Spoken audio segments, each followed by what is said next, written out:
Il faudra prendre le temps de faire le bilan des effets que cette crise a eus sur l'école. Néanmoins, nous souhaitons proposer 3 engagements pour l'école à mettre en œuvre rapidement dès la rentrée 2020.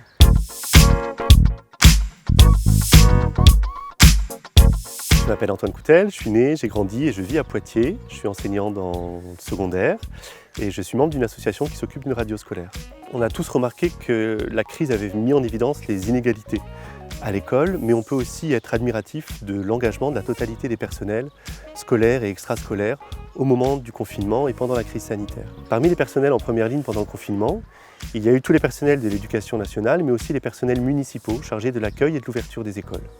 Les directeurs et les directrices, les enseignants, mais aussi dans les maisons de quartier, les associations, tous ceux qui ont rendu possible la continuité de l'enseignement et la continuité pédagogique. Les parents ont découvert à cette occasion d'autres relations avec l'école. L'éducation à distance a été un vrai défi durant cette période. Et elle a mis en évidence à quel point les enfants ont besoin non seulement d'accompagnement, mais aussi du groupe, du collectif pour pouvoir apprendre, se retrouver, être ensemble.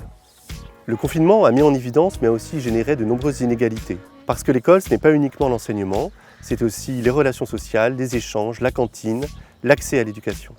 Il faudra prendre le temps de faire le bilan des effets que cette crise a eus sur l'école.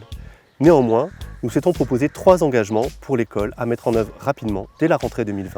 Dans un premier temps, nous souhaitons assurer l'égalité entre tous les enfants, quelle que soit la situation sanitaire en septembre 2020. Chaque élève sera accueilli le plus possible dans la journée pour permettre de maintenir le lien avec les apprentissages et bénéficier d'un repas à la cantine.